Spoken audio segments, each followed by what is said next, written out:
You know, there's a very specific, almost haunting kind of betrayal when you revisit your child. It's not just that the animation looks a little cheaper than you remember or that, the jokes are cornier.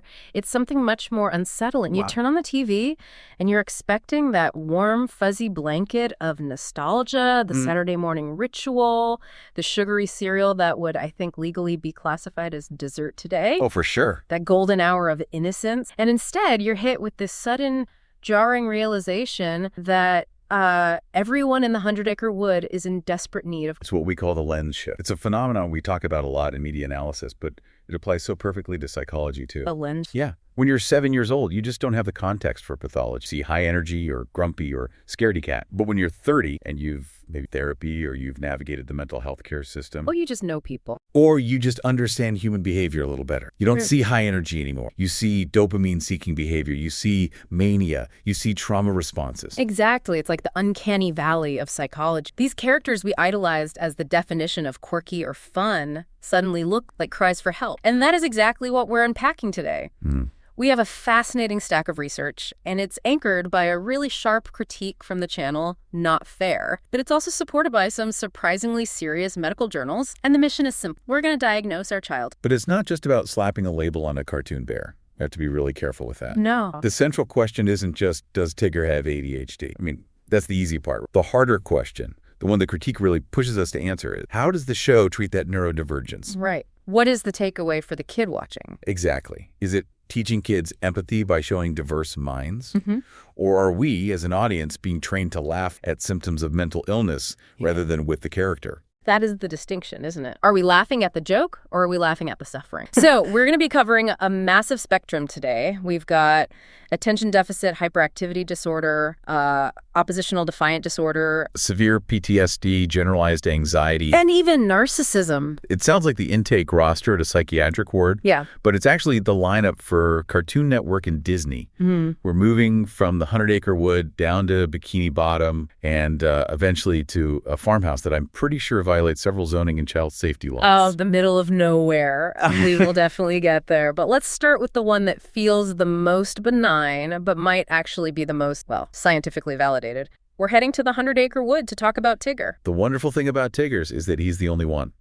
But if you look at the literature, specifically a study published in the Canadian Medical Association Journal way back in 2000. Year 2000, yeah. The medical consensus is it's probably a good thing there is only, because managing him is a full-time clinical job. I was reading through that study in the notes. It is honestly fascinating that actual developmental pediatricians took the time to do this. I mean, they didn't just label him hyper and move on. No, it's a serious analysis. They gave him a full workup. They identified a pattern of behavior that fits the DSM criteria for ADHD, specifically the predominantly hyperactive impulse. Predominant keyword there. Yeah. Tigger isn't the inattentive type. He's not the kid staring out the window dreaming. He is the engine that cannot stop. Not at all. The source highlights his inability to regulate physical energy. He's bouncing, he's climbing, he's crashing into things. But let's look closer at the why. Why does he bounce? Well, the surface answer we're given as kids is just, he's happy, he's exuberant. That's what bouncing is. Right. But the neurochemical answer is that he is fundamentally understimulated. Understimulated, that seems counterintuitive. It does, but this is the core of ADHD that is so often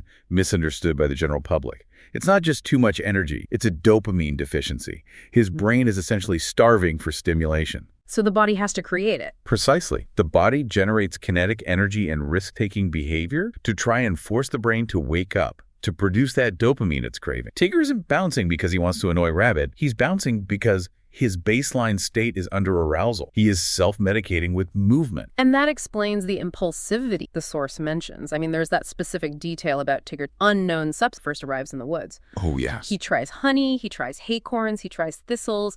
He's just putting things in his mouth without any assessment of danger. That is a classic high-risk, low-reward behavior loop. He's not thinking about the consequence. He's seeking a sensory hit, a new taste, a new texture, anything to get a spark.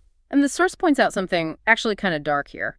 Socially, he's a bad influence. Yeah, the study explicitly calls him out as a risk factor for Rue. For Rue, the little kangaroo. Yes. Rue mimics Tigger's dangerous climbing and his incessant bouncing, which puts this tiny child in actual physical danger. Tigger lacks the executive function, the brain's air traffic control, to step back and say, hey, maybe I shouldn't teach the toddler to jump off a cliff. His impulse is just, this is fun, you should do it too. He can't regulate himself, so how can he possibly co-regulate with a child? He can't. Which leads us directly to the critique from the Not Fair channel. They argue that Tigger represents a really romanticized version of ADHD.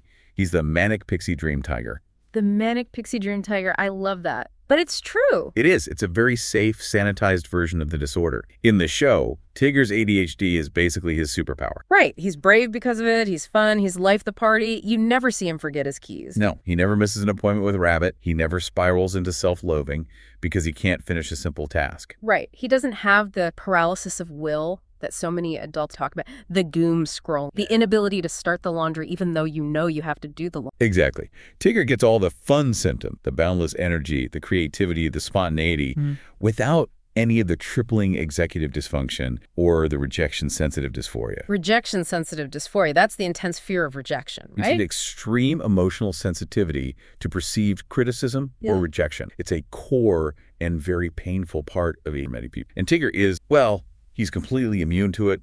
Rabbit can yell at him all day, and it just bounces right off. Which is presented as confidence, but it's not realistic. Not at all. And the critique suggests this is a real double-edged sword. On one hand, okay, it reduces stigma. It makes the hyperactive kid seem cool and fun. That's the positive spin. But on the other hand, it completely invalidates the struggle. If you're a kid with ADHD and you're constantly getting in trouble, losing your homework and annoying your friends, you look at Tigger and think, why is it so easy for him? What's wrong with me? It sets an impossible standard. It strips away all the nuance. It presents the symptom, the bouncing, without showing any of the internal cost. None of the frustration, none of the anxiety. And that theme, that idea of observation without understanding, just gets so much worse when we move to our next case study. Because if Tigger is the fun version of neurodivergence, this next character is the demonized version. We are talking about Horrid Henry. We have to talk about Horrid Henry, and I want to pause on the name for a second. Horrid Henry. Yeah. In psychology, we talk about labeling theory. If you affix a label to a developing mind, especially a negative one, that label essentially becomes the architecture of their identity. They build their personality around it. It's branded on him. I mean, can you imagine waking up every day and your name is essentially an insult? But the source argues that Henry isn't just a brat. He displays clear clinical signs of ODD. ODD, oppositional defiant disorder. Right. And he checks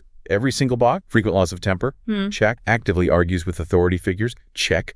Deliberately annoys others. Big check. Blames others for his mistakes. Absolutely. 2 case closed. He's just got ODD. Well, here's the deep dive nuance. ODD rarely, if appears in a vacuum. It's almost always a systemic issue. In family systems theory, we have a term called the identified patient. That's the person in the family who displays the symptoms but isn't necessarily the cause of the problem. Exactly. They are the release valve for the entire family's dysfunction. They're the one carrying the burden for everyone else. Yes. The family points at Henry and says he is the problem. But if you look at the parent and you look at the brother, perfect Peter, you realize Henry is just reacting to a deeply toxic environment. The dynamic with Peter is it's so destructive. It's a classic golden child and scapegoat dynamic. Yeah. The parents have set up a system of comparison that Henry can never, ever win. Peter is perfect. Henry is horrid. There's no room for anything. And the source notes that the parents blame Henry for things that are statistically impossible for him to have done. They find a mess, and their first immediate assumption is Henry. They never believe him, even when he's telling the truth. The critique vividly puts it. They treat him like a stain on their life or something they'd scrape off their boot. Wow, that's harsh. But watch the show. It's accurate.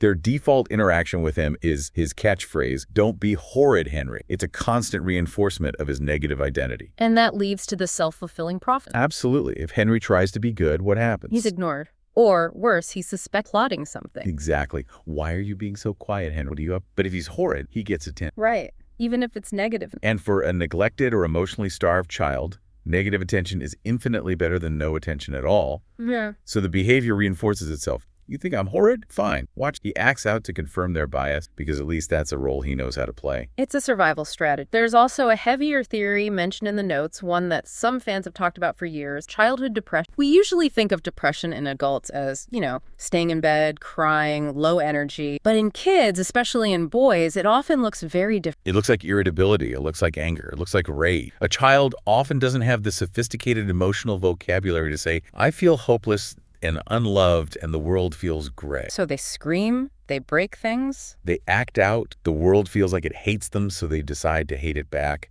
It's a defense mechanism. And the source points to the Halloween incident as a prime example of this. Oh, that episode is brutal. He's denied Halloween. He's excluded from the single biggest joy of the year for a kid while his perfect brother gets to go out and have fun. That isn't discipline. That is targeted emotional isolation. It's cruel. It is cruel, and the show plays it for laugh. That is the part that really bothers me now, looking back. There is a literal laugh track when his mom screams at him. We are being conditioned, as an audience, to find his emotional abuse funny. And that is the danger. It teaches the audience that the bad kid deserves what he gets. It completely shuts down empathy. We don't ask, why is Henry horrid? We just point and laugh at the punishment. The real takeaway is that this family doesn't need a laugh track. They need intensive therapy. Seriously. So we have the fun ADHD Tigger, and we have the bad ODD kid. Now, we are going to take a sharp left turn into something that, I'll be honest, it genuinely terrified me as a child. We're going to the middle of nowhere. Courage the Cowardly Dog. Even saying the title gives me the creeps. That show was surreal. But let's look at the character, Courage. The irony, of course, is right there in the name. He's the cowardly dog. Yet he faces down eldritch horrors every single day. Every day. But on the surface, his main trait is being a scaredy cat. He screams, his eyes pop out, he shakes uncontrollably. But the source points out that his backstory changes everything. This isn't just a nervous dog. This is a dog with severe, life-altering trauma. Absolutely. The origin story is just heartbreaking. Courage wasn't just found wandering around as a tiny puppy. He watched his parents get kidnapped by a veterinarian, who then strapped them to a rocket and sent them into space. Which is a sentence I never thought I'd say out loud, but he witnessed his parents being abducted and, for all he knows, murdered. He was helpless. He was a baby. And then he was left alone in an alley near the garbage cans, just crying until Muriel found. That is an immense childhood trauma. It's an abandonment trauma combined with a violent separation of. It's the kind of thing that rewires your brain permanently. So when we see him shaking and screaming at a shadow, yeah, that's not just, oh, what a silly dog. No. The source argues this is textbook hypervigilance. His nervous system is permanently in fight or flight mode. He screams at everything because his brain has been wired to expect catastrophic danger at any moment. The logic is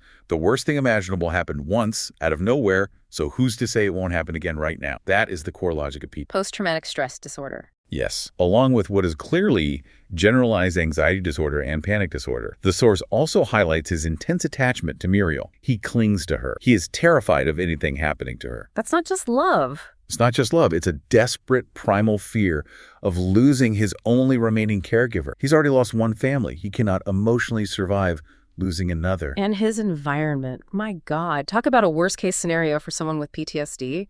He lives in the middle of nowhere, completely isolated from any supports. Isolation is a huge stressor, but the people he lives with? Let's talk about Eustace. The stupid dog guy. Eustace isn't just grumpy. He is an active abuser. He puts on that horrible, scary mask to frighten the dog on purpose. He yells at him. He belittles him. He torments him for sport. So just to be clear, we have a character with severe PTSD living with someone who thinks it's funny to deliberately trigger his panic attack. Yes, it is psychological torture. Literally. And then you have Muriel. Yeah. She's sweet. She's kind, but she is completely oblivious, dangerously so. She is the enabler, in a way. She doesn't protect Courage from Eustace, and she rarely notices the severity of the danger they're in until the very last second after Courage has already saved them. So for all intents and purposes, he is utterly alone in his fear. There's a theory the source mentioned that. It blew my mind. The hallucination theory. This is a fascinating and deeply unsettling interpretation of the show. So the theory posits, what if the monsters aren't? Or at least not that scary.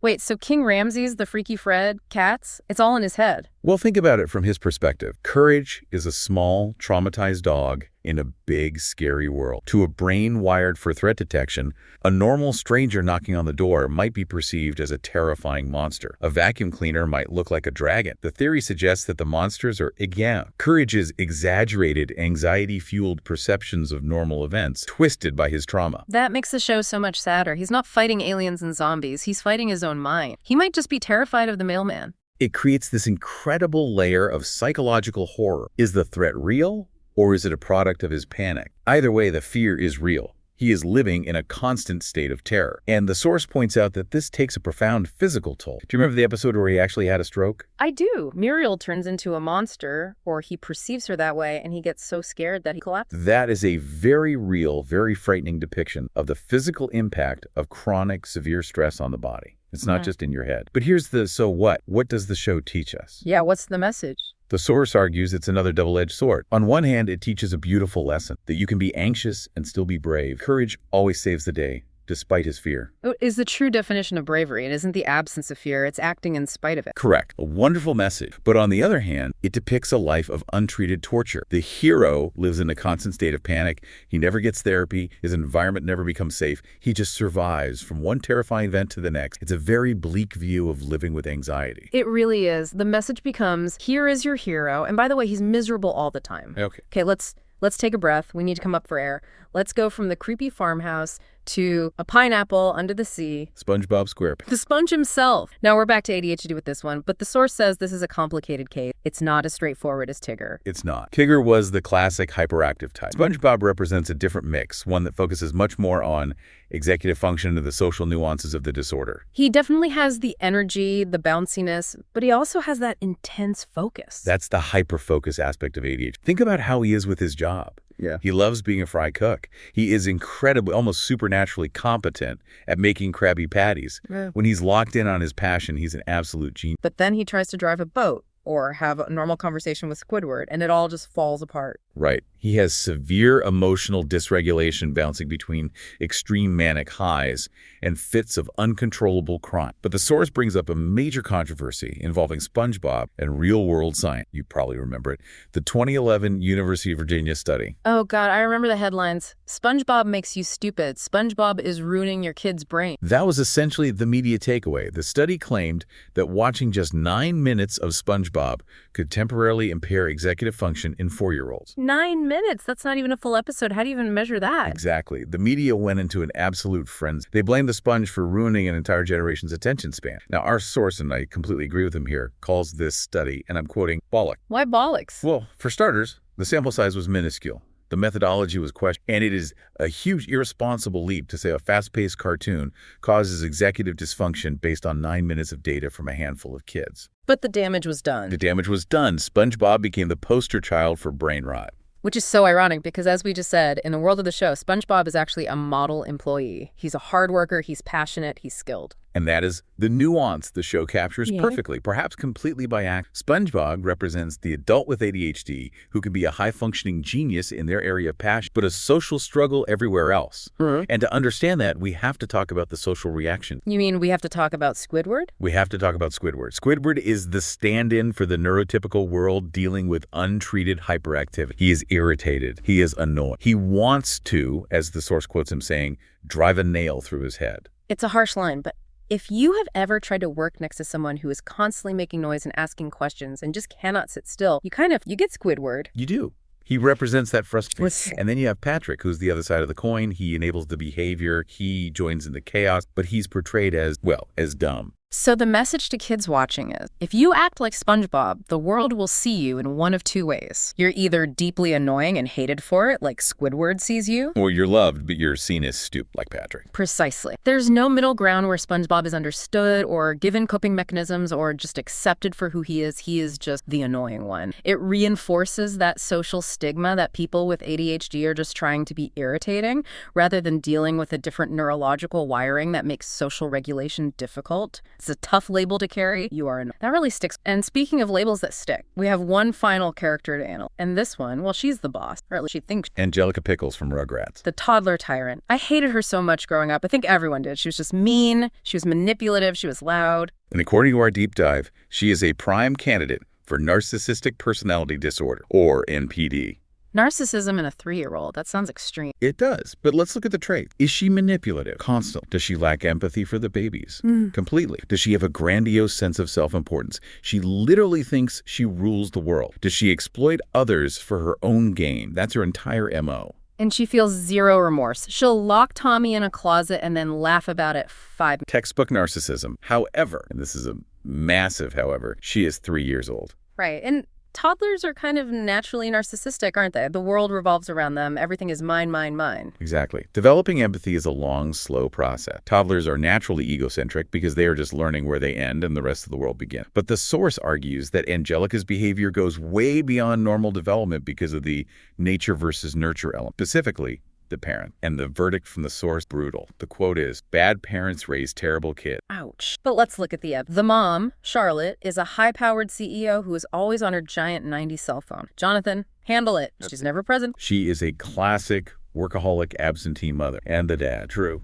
He's a wet noodle. He's a complete spineless pushover who just throws toys at her to make her stop screaming. He spoils her to compensate for the emotional neglect. The source mentions a hilarious but terrifying detail. Angelica apparently has a list of demands that she has her lawyer fax to her parents. A fax list of demands? For a 3-year-old, I remember that. It included things like an exploding smash-up doll and specific dessert. This is a child who has learned from a very young age that love equals material goods and power. She doesn't get emotional connection, so she demands control. So her narcissism is really a defense mechanism. Yes. Narcissism very often develops as a shield against feelings of worthlessness or neglect. The internal logic is, if I am the most important, powerful person in the world, then it doesn't matter that my mom isn't paying attention to me. I don't need her. I rule the world. When you put it like that, it's heartbreaking. It is. And the main critique of the show is that it cements her as a villain. She exists to be the antagonist for the baby. The show rarely, if ever, pauses to say, hey, this child is a product of her environment and needs guidance. No, it doesn't. Instead, when she does show a rare moment of vulnerability, maybe she's sad her mom missed a school play or something, the show immediately snaps her back to being horrible in the very next scene for a laugh. Right. It's like the writers are saying, don't feel too bad for her. Remember, she's a monster. Mm-hmm. But she's a monster created by her environment. She's a victim of neglect who is disguised as a spoiled brat. So we've looked at Tigger, Henry, Courage, SpongeBob, and Angelica. When we lay them all out side by side like this, what's the big picture? What are the common threads we're seeing? I see 3 major themes that emerge from this analysis, and they're pretty consistent across. The first one is what I would call the parent trap. The parents are the problem. Almost universal. In the most negative portrayals, Henry, Courage, Angelica, the guardians are either actively abusive, completely absent, or just dangerously oblivious. The mental health struggles of the children are direct reflections of the failures of the adults around. It really makes you rethink the villain label for someone like Henry or Angelica. The kids are just surviving their upbringing. Exactly. The second theme is diagnosis for laugh. We see symptoms, the impulsivity of ADHD, the hypervigilance of PTSD, the defiance of ODD being used as the primary engine for comedy. Tigger's bouncing is a gag. Courage's panic attacks are a gag. Henry's acting out is a gag. We're conditioned to laugh at the symptom rather than ask about the cause. And the third theme, and this one is perhaps the saddest, is the lack of support. None of these characters ever go to therapy. None of them are taught coping mechanisms. They are stuck in these repeating loops. Right. Tigger will always bounce. Courage will always scream. Henry will always be horrid. Angelica will always be a type. There is no arc of healing or growth. That's the tragedy of the sitcom or cartoon form. You have to reset to 0 at the start of every. The trauma just gets to reap forever for our entertainment. Which sends a very powerful subconscious message to the viewer, especially a child. This is just how you are. You cannot change it. You are just the bouncy or the scared one or the meat life. So why does this dive matter? I mean, why should we care about the psychology of a cartoon sponge or a dog from no? Because cartoons are often a child's first exposure to different types of human or animal behavior. They are the first time a kid might see someone on screen who acts like. And if that representation is you're a joke or you're bad or you're annoying,